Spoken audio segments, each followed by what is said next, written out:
Escuela CETI 70 de la especialidad de construcción y hoy les vamos a hablar sobre el acero de refuerzo.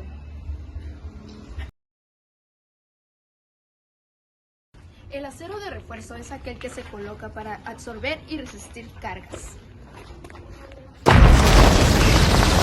Como ven, este queda ahogado entre la masa de concreto, ya sea colado en obra o precolado. El acero de refuerzo, como pueden ver, está conformado por varillas corrugadas y varillas lisas. Aparte que también se pueden utilizar torones y cables utilizados para pretensados y protensados. Es posible también reformar el concreto ahogando perfiles rolados tales como vigas. Algunos materiales que son fabricados son como las mallas, castillos y cadenas electrosoldados. Todos estos elementos son prefabricados. Estos se consideran en este manual, que es el técnico de construcción, se utilizan las varillas corrugadas, lisas, mallas, escalerillas, castillos y cadenas electrosoldados.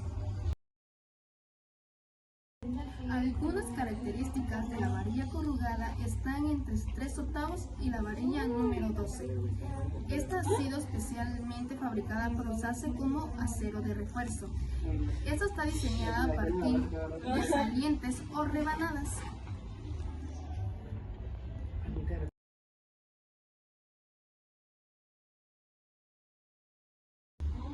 Las características del alambrón, una de ellas es que no tiene rebanadas ni salientes para poder resistir los esfuerzos, lo cual el alambrón se diseña para anillos, como se muestra aquí, para que la construcción pueda tener una mejor resistencia.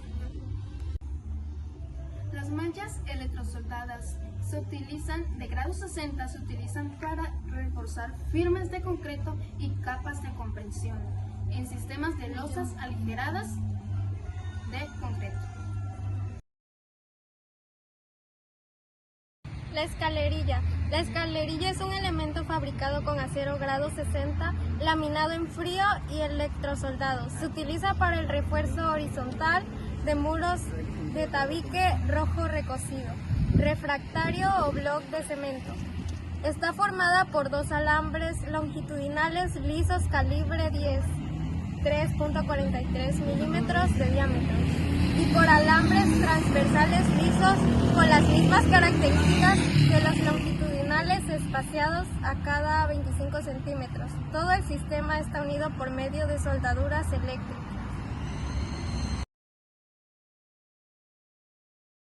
Los castillos y cadenas presoldados son elementos fabricados con acero grado 60, laminado en frío, corrugado y electrosoldado. Se utiliza para reforzar castillos en cadenas de concreto. Están formados por 2, 3 o 4 alambres longitudinales corrugados calibre 14 y por un alambre transversal corrugado de las mismas características que los longitudinales, espaciados a cada 25 centímetros. Todo el sistema está unido por una soldadura eléctrica. Características y requisitos de las corrugaciones de las varillas corrugadas. Deben estar distribuidas de manera uniforme en la varilla. Deben de estar colocadas a 45 grados con respecto al eje longitudinal de la varilla. La distancia entre las corrugaciones no debe exceder el 70% del diámetro de la nominal. El acero de refuerzo se clasifica de acuerdo al límite de influencia, según la tabla 8. Grado 30, grado Newton por milímetro 294, kilogramo por centímetro cuadrado 3000, grado 42, grado Newton por milímetro 412, kilogramo por centímetro cuadrado 4200, grado 52, grado Newton por milímetro 510, kilogramo por centímetro cuadrado 5200. El límite de fluencia significa el fin de la zona elástica del material y el inicio de la zona plástica. Eso significa que al superar el límite de fluencia, el material se deformará de forma permanente, irreversible. Las características de las varillas corrugadas es su longitud, que es de 12 metros, la varilla corrugada es de 1/8 y un medio en presentación recta y doblada. el resto es recta. Tolerancia de menos 6%, individual menos 3% de masa. Recomendaciones generales en el manejo del acero de refuerzo. El acero de refuerzo debe estar libre de oxidaciones, sin grasa, quiebres, escamas y formaciones e imperfecciones que afecten su uso. La presencia de escamas o oxidación superficial no será causa de rechazo, solo si estas desaparecen al limpiar el acero manualmente con un cepillo de alambre, además de que la varilla cepillada cumpla con las características de dimensión y los requerimientos mecánicos específicos. La varilla debe cumplir con los requisitos especificados en la tabla 10.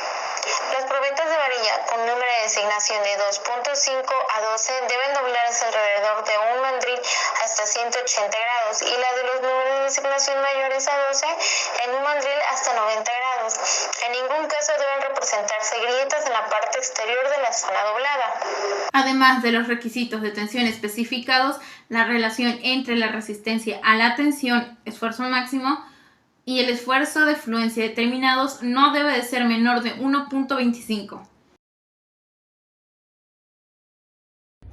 El acero de refuerzo debe estribarse y almacenarse por diámetros, grados o incluso por kilogramos, en un lugar donde esté limpio, libre de cualquier oxidación u humedad.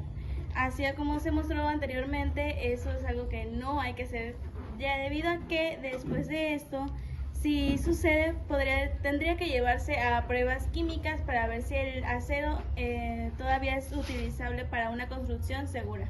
Concluidas las pruebas, una vez determinado que el acero está apto para una construcción, se debe utilizar un cepillo de alambre, tal como es este, para así retirar todo el exceso de óxido para que así sea más seguro y resistente. El acero se debe doblar o enderezar cada vez que se marque una de las leyes en la tabla número 11. Esta sería cuando se hagan los estribos, se deben de doblar a una cantidad de 45 grados, como se muestra aquí. Así como también cuando se quiera enderezar una varilla que está inmersa o sumergida en concreto, como se puede observar acá, se debe guardar una temperatura no máxima de 310 y 400 grados centígrados. Así como también cuando se debe de enderezar, debe ser frío, o si no, también se debe de enderezar en calor no máximo a 500 grados Celsius. Debemos de tomar en cuenta las siguientes tolerancias en la colocación y ubicación del acero de refuerzo. En vigas y losas más o menos 6 milímetros en la distancia especificada desde la carga de tensión o de convención, más o menos 25 milímetros en el corte longitudinal y más o menos 30 milímetros en la colocación longitudinal. En vigas sin columnas de peralte de distancia entre el armado del lecho sujeto a convención y el lecho sujeto a tensión, no es permisible que se reduzca más de 3 milímetros con relación a lo especificado, ni que se reduzca el recubrimiento más de 5 milímetros. En cualquier elemento estructural, el recubrimiento no debe variar de más o menos 5 milímetros de lo especificado. En armado crítico se recomienda especificar 75 milímetros más de longitud con relación a la mínima calculada para varillas, a fin de compensar la acumulación de tolerancias. Debemos tomar en cuenta las siguientes tolerancias en los espaciamientos del acero de refuerzo. En las losas anchas y en muros altos, más o menos 13 milímetros de espaciamiento entre varillas con relación a lo especificado. En las vigas y columnas, el espaciamiento lateral y el separamiento entre capas múltiples de varillas no debe ser menor al especificado, pero puede excederse 6 milímetros como máximo. En las columnas, la distancia libre mínima entre varillas paralelas será la que resulte mayor al dividir entre 1.5 veces el tamaño máximo del agregado, y para varillas del número 2.5 al número 8 de 32 milímetros y para varillas del número 10 o mayores 1.5 veces el diámetro normal de la varilla.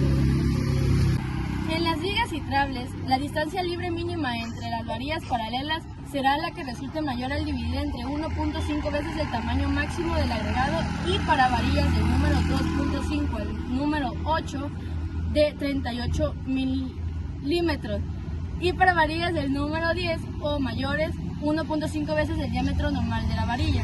En las vigas y columnas, el espaciamiento entre los estribos será más o menos 25 milímetros, pero es importante evitar que se acumule el error sucesivamente.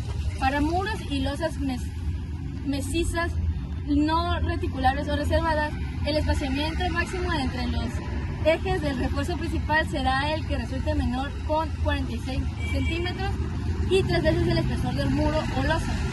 Se permite el uso de paquetes de varillas de acero de refuerzo corrugadas paralelas y atadas para hacer funcionar como una unidad, debidamente amarradas y confinadas dentro de estribos. El número máximo de varillas en paquetes de 4. Es permisible tener traslapes en las varillas de estos paquetes a manera de escalonamiento. Mínimo 40 veces el diámetro de la varilla que se trate. Este escalonamiento aumentará 20% para un paquete de 3 varillas y 33% para uno de 4.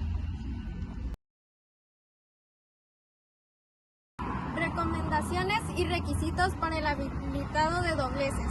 En la elaboración de bastones a base de acero de refuerzo, el gancho del extremo será un doblez semicircular de 180 grados, más una extensión mínima de 4 veces el diámetro de la varilla, pero no menor a 65 milímetros.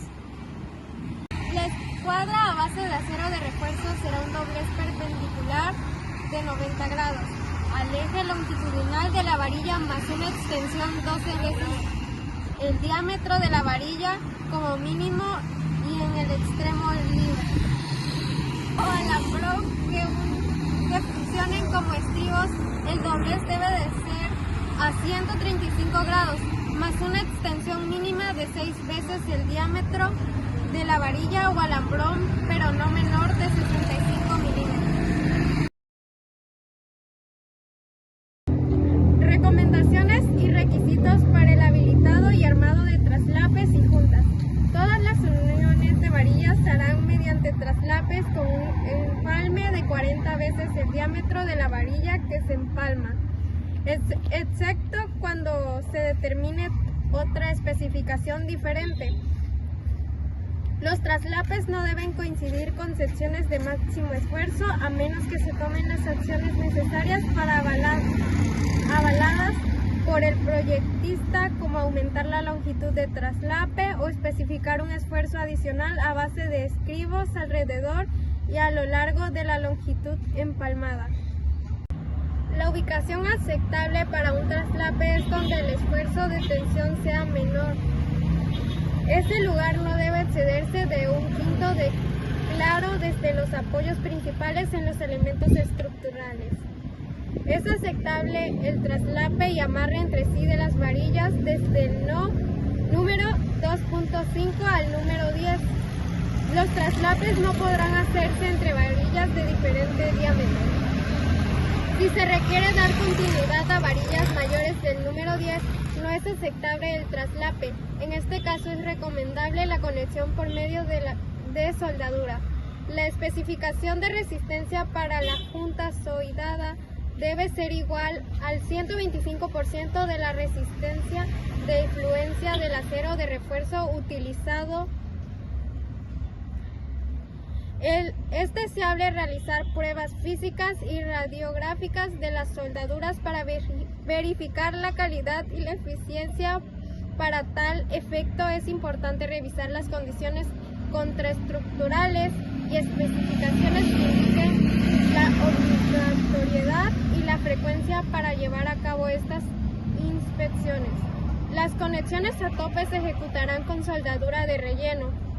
El diseñador estructural del proyecto debe especificar el procedimiento más adecuado. Evitar traslapar o soldar más del 33% del acero de refuerzo en una misma sección.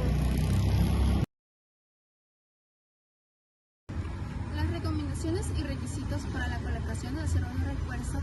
Una es que durante el proceso del vaciado del concreto, las varillas deben colocarse y mantenerse de manera firme en su posición, en forma de rectitud y separación. El tipo de exposición ambiental 1 es un ambiente seco, que estas son regiones con una humedad relativa mayor al 60% por un lapso no mayor a 3 meses al año. Estas se caracterizan por tener aires más secos escasas precipitaciones y temperaturas muy altas. El tipo de exposición 2A es un ambiente húmedo sin congelamiento. Este quiere decir un interior de edificaciones con una humedad relativamente mayor a 60% por más de 3 meses al año. Estas se caracterizan por temperaturas moderadas y precipitaciones frecuentes. El tipo de exposición 2B es un ambiente húmedo con congelamiento. Estas se caracterizan por una alta humedad, temperaturas bajo cero, lluvias frecuentes y hasta tormentas de nieve. El tipo de exposición 3 es un ambiente húmedo con congelamiento, solo que con la diferencia de que este está expuesto a agentes descongelantes como la sal. El tipo de exposición 4 es un ambiente marino. Estos son elementos en zonas de humedad sumergidas en el mar con una cara expuesta al aire. También pueden ser elementos en aires saturados de sales, como lo son las zonas costeras. El tipo de exposición 5 son ambientes de agresividad química, ya sea en contacto con agua o con suelo, siendo la 5A un ambiente de agresividad ligero, la 5B un ambiente moderado, la 5 es un ambiente alto y la 5D siendo un ambiente de agresividad química muy alto. Recubrimientos mínimos por tipos de exposición ambiental para el concreto estructural. Cuando el tipo de exposición es A1, su recubrimiento mínimo en refuerzo normal es de 15 milímetros, mientras que su refuerzo mínimo reforzado es de 25. Cuando el tipo de exposición es de 2A y 2B, su recubrimiento mínimo del refuerzo normal es de 30 milímetros, mientras el recubrimiento mínimo del reforzado es de 35. Cuando el tipo de exposición es 3 y 4, su recubrimiento mínimo de refuerzo normal es de 40 y su reforzado de 50. Cuando el tipo de exposición es 5A, B, C o D, este ya va dependiendo el ambiente en el que se encuentre. Recubrimientos mínimos por tipo de exposición ambiental del concreto convencional. Cuando el concreto está en contacto directo y permanente con el terreno, con el suelo, su recubrimiento es de 75 milímetros. Cuando el concreto está expuesto al agua de mar, aunque esto sin aplicar a los pilotes de concreto precolado, es de 100 milímetros. Cuando el concreto está expuesto en intemperie o en contacto con el suelo, ya sea varillas desde el número 2.5 al número 5, va a ser de 38 milímetros, y cuando las varillas son desde el número 5 mayores, va a ser de 50 milímetros. Cuando el concreto es en losas, muros, columnas o traves, las varillas desde el número 2.5 al 5 será de 13 a 20 milímetros y las del número 5 a mayores de 19 a 40 milímetros. Los alcances y criterios de medición y cuantificación. Se considera la tonelada como unidad de medición, aunque en ocasiones es posible considerar el kilogramo. Se calculará el peso de las varillas por la unidad de longitud que especifica la norma mexicana y las dimensiones del proyecto. Para fines de estimación o cobro, no se considera convencionalmente el peso del acero desperdiciado por los cortes, tampoco el utilizado para los trasplantes, ganchos y escuadras. El acero que se ocupe en estas extensiones debe considerarse en el precio unitario. Generalmente se acepta el 7% adicional como factor de desperdicio, traslapes, ganchos y escuadras. En algunas ocasiones justificables, como la falta de varilla de algún diámetro especificado y con la autorización del proyectista, el constructor solicitará la sustitución del acero de la sección indicada en el proyecto por otro de diferente sección y área equivalente o mayor. Inevitablemente se considera el peso del acero indicado en el proyecto a menos que las dos partes acuerden otro criterio.